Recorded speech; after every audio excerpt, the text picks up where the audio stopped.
focused and dynamic.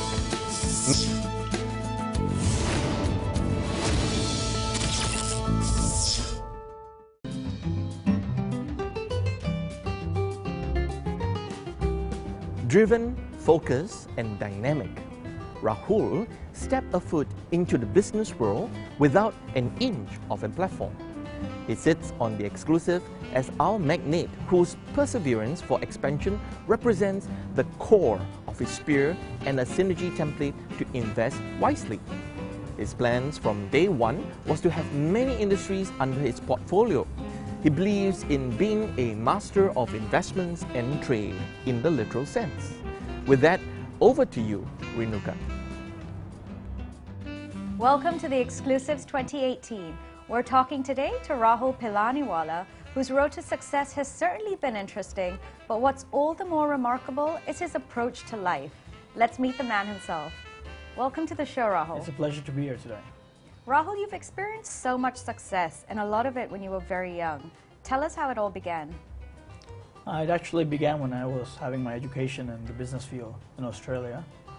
And while I was studying in Australia, I realized that certain of my friends who were actually there from the US, exchange students, they were actually working part-time jobs in Optus and Tesla and different cable companies.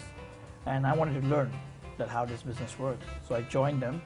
And while I was doing it, I actually realized they were doing it for a living, paycheck to paycheck. And I realized that this was not what I wanted to do. Understanding with certain friends, with my parents, that maybe this is not what I want to do. I wanted to move back to Bangkok, so I decided to drop out of university. And so how did you go from dropping out of university to the 4Cs? 4Cs is a present company, which is actually a holding company for many small scale companies. And my first company was actually a logistics shipping company, which was already been running for the last 15 years. And I actually joined them because the partner of this company was my dad's friend. And my dad introduced me to him, and I just continued from there. And it was not exactly a business, it was more like a learning process for me. While I was working there, I met different people from different industries. That shipping meets a lot of people on a daily basis. And I realized that I could actually go from here because I always wanted to have a lot of diversified businesses. So from the shipping industry, I moved on to logistics, which I think was a better part of life for the local market in Thailand, as there's a lot of inland transportation used here. And from logistics, we moved on to transportation with barges using the Chao Phraya River. From there, we moved on to my main segment, which was chemicals, trading from foreign businesses and importing into Thailand. But that went on for just a year or so. But our present business is mainly auto parts, and auto parts being the main factor of my business cycle. That's a lot of businesses, and you mentioned a lot of holding companies doing a variety of things. Right. Is there one in particular that you're extremely passionate about? I mean, I've always been passionate about the auto parts business because that's what made us what we are today. And since it's actually a very broad market, we are doing just certain products, which not many people in Thailand do it. And we're importing it from abroad and selling to many of the local manufacturers and suppliers and retailers. So it gives us kind of a monopoly on this business, but as well, of course, the business cycle has decreased. Markets have, I think maybe the whole world market has declined. So due to this, I've actually taken investments and invested in real estate and other investment opportunities which has come my way. Why do you find real estate interesting? I find real estate interesting because of land appreciation.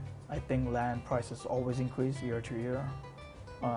And I think eventually it's just an investment. Like instead of keeping money in the bank, I prefer to invest in real estate because you get to meet a lot of people, that's for sure. So a lot of people contact you to keep investing in other projects around. But most of my investments are in Thailand, and I think it's been going on pretty fine for me. And do you find any other sector interesting right now aside from real estate that you're considering? I mean, I have another business which is I've invested in a showroom. So since I'm in the auto parts business, I know a certain amount about cars.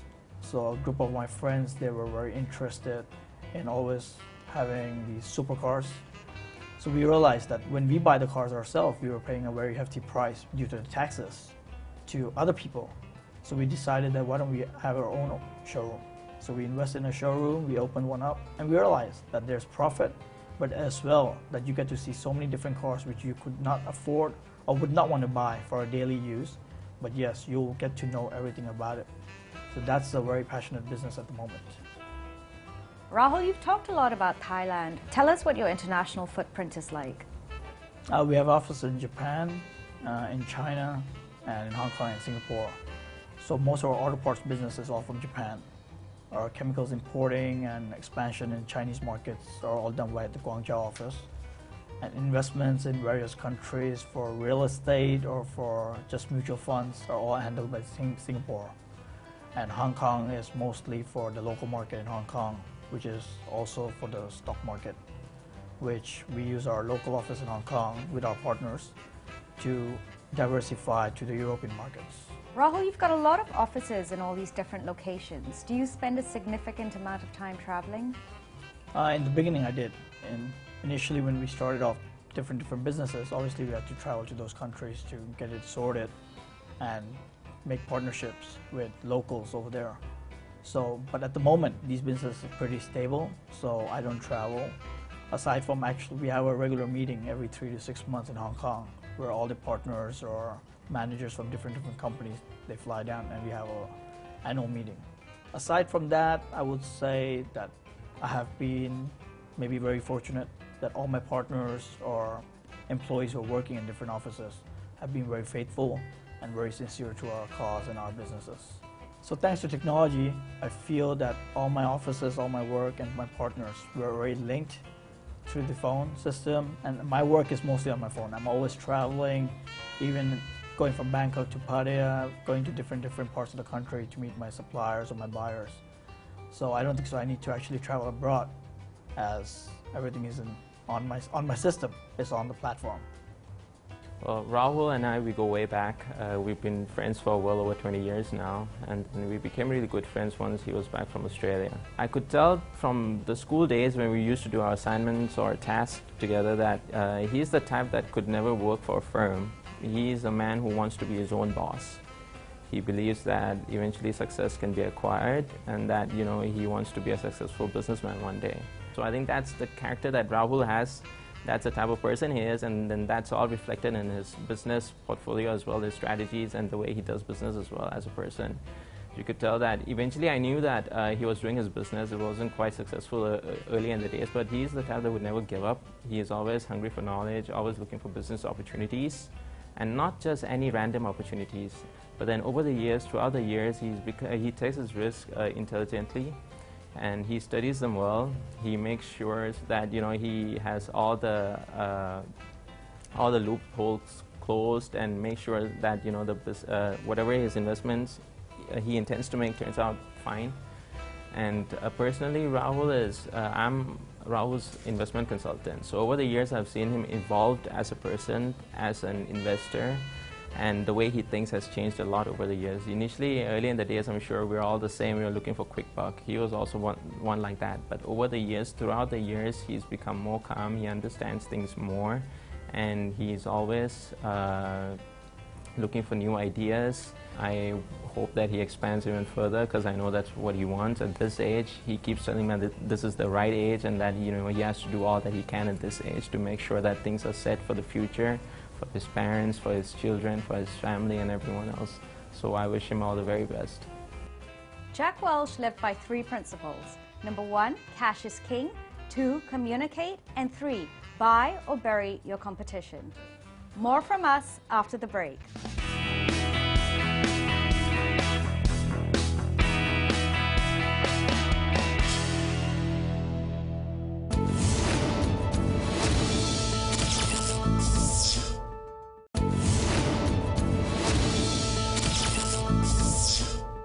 Welcome back. Rahul, you mentioned earlier that you were extremely passionate about cars. Tell us what kind of cars we're talking about here.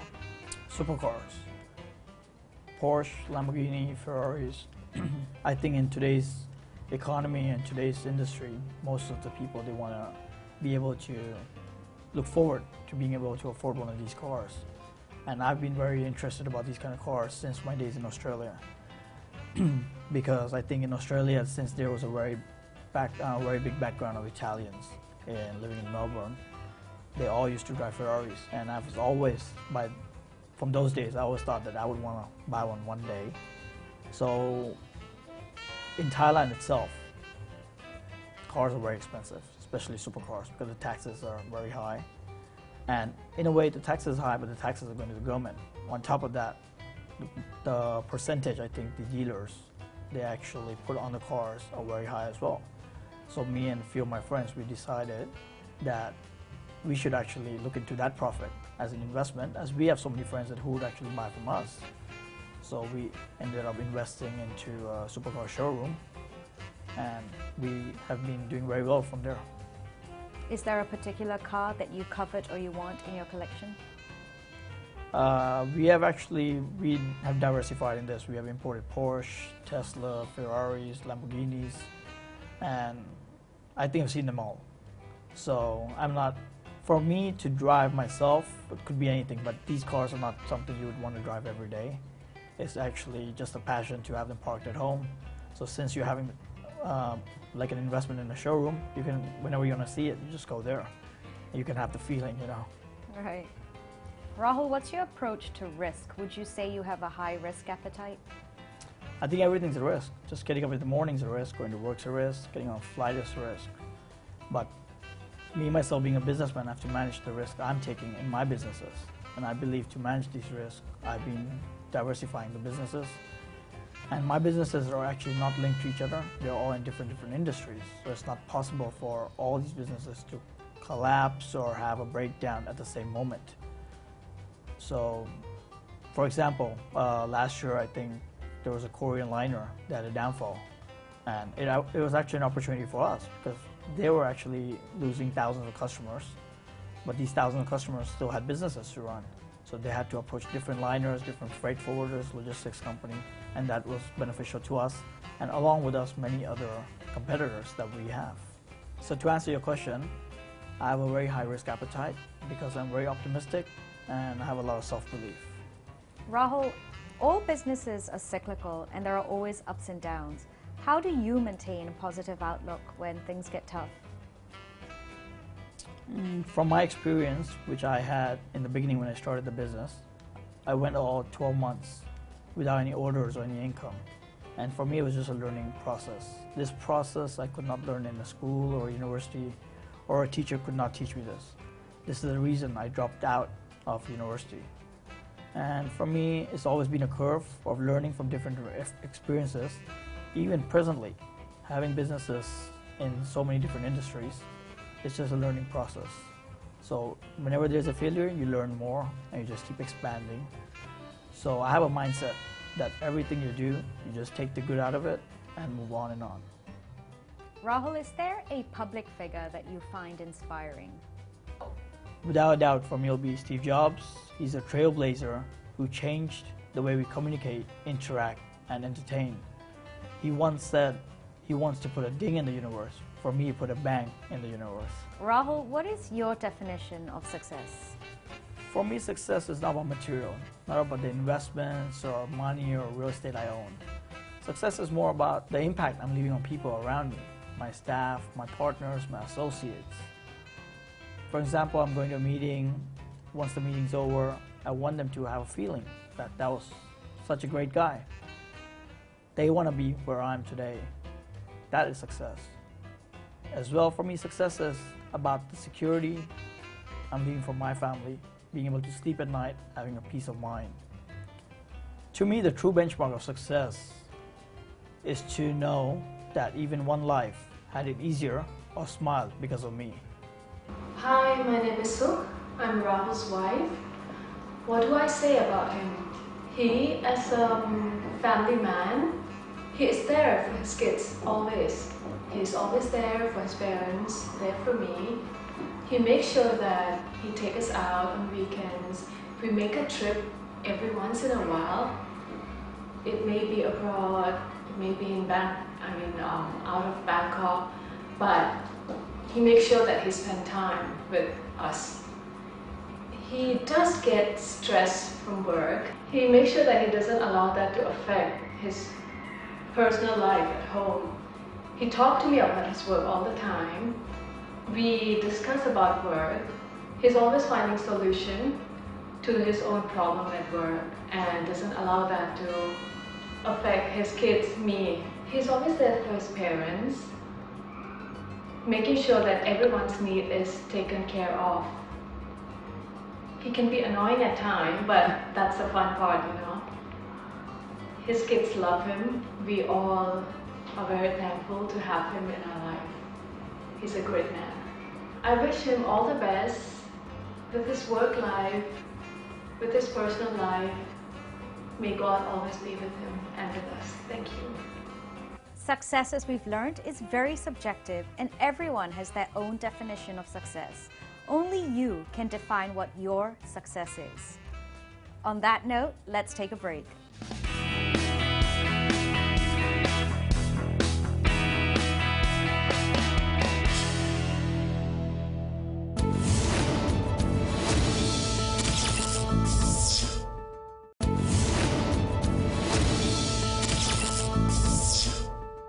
Welcome back to The Exclusives. Rahul, what's in the pipeline for 4Cs? Presently, we are expanding our current portfolio as we have done the due diligence to expand to international markets. As for the auto industry, we are working to export to Southeast Asian countries, as we see a lot of opportunities there, as many countries in Southeast Asia are actually making domestic manufacturing instead of just doing assembly plants and getting cores or parts from Japan or China. As for the shipping industry, one sector which we never entered was bulk cargo, which is apparently very big, from Thailand to, say, Africa to Russia. So this is a sector we're looking into at the moment. I've very successfully managed my own funds over the last decade. Due to this, a lot of individuals have approached me to do the same for them. This very informal advice I gave to them once has led to a full-fledged company, which I'm very passionate about, and I intend to grow it. I'd be a fool if I didn't think technology will be an important part of our business. 2017 was all about cryptocurrency, so I've invested a lot of time, resources, and people in it. Cryptocurrency and blockchain technology is going to affect the banking industry, and it is the new money. If you could turn back time, what would you change, Rahul? Honestly, Renuka, nothing. I truly believe you learn a lot from your failures, much more than your successes. From the failures I've had, I've become more stronger, wiser, and I'm thankful for them. Rahul, what's a philosophy you live by? Work hard, play harder. Tell us more. I've been working very hard since the last 10 years, since the age of 25. I think you have to shut down once in a while. Maybe close your phone, go on a holiday with your family, with your friends, and enjoy the moments. Because at the end of the day, all the successes and all the money you're making is to spend it with them, to give them a secure future, and you recharge yourself. And you come back from your trips, and you look forward to a next trip. And that's the best time you'll get at the moment as the kids are growing. It's important to work hard, but it's equally important to play hard. Rahul, what advice can you share with our viewers today? Take one day at a time. Success has no shortcuts. I think life is not about making money or winning. You'll always have obstacles and challenges. It's more about how you overcome these obstacles that will define you. Good advice. Rahul, are you ready? We're going to judge your quick thinking abilities. Let's give it a try. Let's go. Who do you think is going to win the next World Cup? Brazil. Name a legend you'd like to interview. Ronaldo. What country is your ideal country to live in? I'm living in it. Oh, lovely. Which car company owns Bentley, Bugatti, Lamborghini, Porsche? Volkswagen. That's right. Which city holds the F1 at night? Singapore. Who invented horsepower? James Watt, James Draco, or James Frank? James Frank. Wrong, it's James Watt. Starbucks, Facebook, Apple. Name a fourth company. Amazon. Name a successful businessman who changed the world. I said it before, Steve Jobs. Who said this? Listen, take the best, leave the rest. Was it Coco Chanel, Walt Disney, or Richard Branson? Walt Disney. It was Richard Branson. Well done. That was really great. And we wish you all the best in realizing all your future plans. Thank you for being on the show today. Thank you for having me. That was Rahul Pilaniwalla, Managing Director of 4Cs Partners. What really struck me from my conversations with Rahul was what an optimistic outlook he has on life and everything around him. Thomas Edison once said, "I have not failed, I just found 10,000 ways that don't work." And I think what we've learned today is that your attitude and your determination is everything when it comes to failure or success. Thank you very much, as always, to our venue partners, Rembrandt Hotels, Bangkok. Thank you for watching the show and for all the valuable inputs and messages that you've been sending us over the last few weeks. We always appreciate the feedback, and we're going to continue to keep you posted on what's coming next. I'm Renuka Sharma, and look forward to seeing you next week.